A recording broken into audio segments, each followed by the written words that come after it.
kam Erald Kaprin, mos gabohem tani në listën e lidhjeve. Erald. Me mbrëma Grida. Me mbrëma ty. Ish kolegëve. Po këtu i ke prapë edhe s'dim se tashmë nuk ka më një ndasi mes komunikimit dhe politikës. S'ka që të rathon fare se nga atje ka ardhur dhe ashtu do mbahet mend së pari. Erald, i dyti në listën e Tiranës në Partinë Mundësia. Po. E more me entuziazëm edhe me optimizëm? Po, patjetër. Më thënë, nuk e kam vënë fare në diskutim. Përkundrazi ishte një kënaqësi, një privilegj, dhe në fakt nuk është pesh e lehtë Grida të flasësh nga përgjegjësia që të kërkosh besimin e njerëzve, aq më tepër në politikën shqiptare dhe aq më tepër për ne ose komunitetin tonë të gazetarëve dhe studiuesve, të cilët janë mësuar ndryshe me më shumë liri. Po pikërisht dhe kjo është edhe një arsye pse unë jam tek kjo parti, që besoj tek. Por ti je rritur në parti politike. Kam dhënë kontribut, patjetër, po kjo është herë e parë që unë kandidoj. Unë jam njëri që kam të dha vlerësimin dhe shansit kandidosh, po. Patjetër, binet e mia kanë qenë gjithmonë të hapura, gjithmonë kanë folur për të djathtën, sidomos për të djathtën historike, vështirësitë e shqiptarëve, dhe sidomos për mungesën e mundësive. Kështu që jam në vendin e duhur dhe mezi po e pres të fushat, të them të drejtën. Ka emocione pafund, por besoj se do jemi surprizë të zgjedhje, sepse ndjehemi më të çlirët se të gjithë jemi ndryshe nga të gjithë, siç e pam edhe nga lajmet e listave, nuk bëm asnjë pazar të orës 12, por përkundrazi të njëjtët njerëz, të njëjtët ata që na janë bashkuar, që kanë kontribuar me ne, janë pjesë e ekipit dhe po vazhdojmë përpara për datën 11 maj. I diskutuat mes jush, i votuat listat, si e proceduat, se e keni theksuar këtë proces tuaj me vlerë? Kanë qenë ditë të gjata, kemi bërë mbledhje kudo, kemi folur me gjithë mbështetësit tanë, me koordinatorët tanë dhe ram dakord për të gjithë përfaqësimin që kemi në listat tona. Kudo në Shqipëri. Ju keni, le të themi, inkorporuar, trupzuar një tjetër logjik politike të domosdoshme që janë sondazhet. Po. Dhe nga ty edhe nga të tjerë në Partinë e Mundësisë, unë kam dëgjoj që shpesh i keni periodike sondazhet. E shikon veten fitues realisht?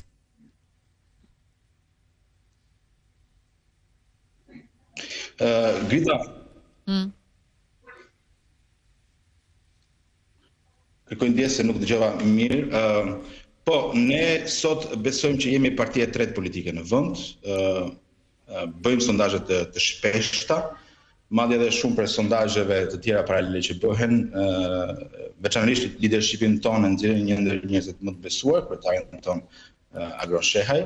Ne besojmë që kemi midis 8 dhe 10% të votave në të gjithë Shqipërinë. Sigurisht kemi para një fushat të fortë dhe duhet ta mbajmë të rezultat. Ajo që na ka dalluar nga të tjerët është pikërisht kjo. Pra ne që jemi me këmbë në tokë, flasim për mundësi, flasim për një çështje krendryshe, pra ne e shikojmë qeverisjen dhe shtetin si pengesë, flasim për një ëndër për të pasuruar shqiptarët, sepse shikojmë lirinë ekonomike si pararendse për të fituar dhe liritë politike, dhe besojmë fort që në pas 11 maj do kemi një grup parlamentar dhe një alternativë të re të djathtë, e cila është një projekt afatgjat në Shqipëri. E besojmë fort gjë dhe besoj se do ja dalim patjetër. Kush është personi që është bërë më e lumtur për kandidimin tënd më në fund si deputet? E vështirë për ta thënë, po prindrit e mi. Okej. Prindrit. Për shkak sepse e dim për pasionin tim, ose dëshirën për të marrë me politikë direkte. Jam rritur në një familje ku për politikën kemi folur shpesh, sepse një familje ku unë praktikisht kam lindur në internim, me prindër të pamundur për të gjetur një punë normale ose të arsimoheshin si duhet, dhe kjo ka shënjuar tek unë jashtëzakonisht shumë. Pra, unë u rrita gjithmonë me pamundësi dhe vështirësi, dhe jam një nga ata njerëz që ja kam dalë vetë, pra kam punuar shumë. Ja bëra arditit që e ke shok dhe ti, siç e kemi ne në këto ambiente.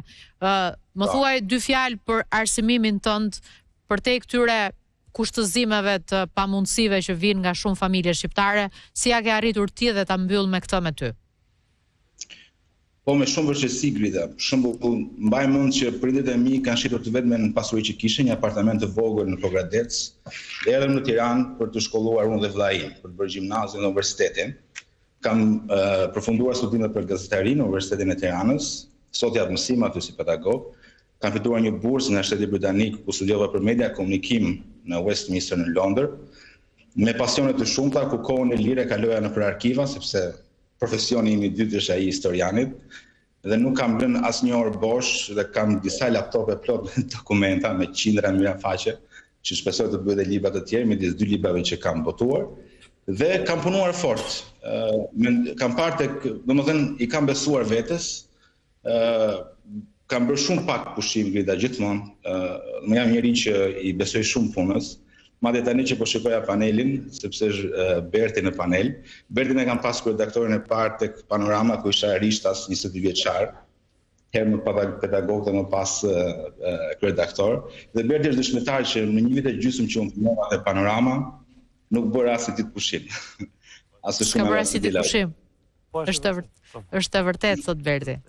Real, të urojmë suksese dhe jam e bindur që je pjesë e vlerave, ashtu siç mendoj për të gjithë ata që janë përpjekur sot në mënyrë të balancuar të marrë risit në partitë politike për t'i dhënë një pamje tjetër dhe imazh tjetër përkundrejt asaj të Badibekut me përplasje dhe me sharje që ndodh zakonisht nisja e kësaj fushate nga Top Story. Suksese. Faleminderit për mundësinë. Suksese ty.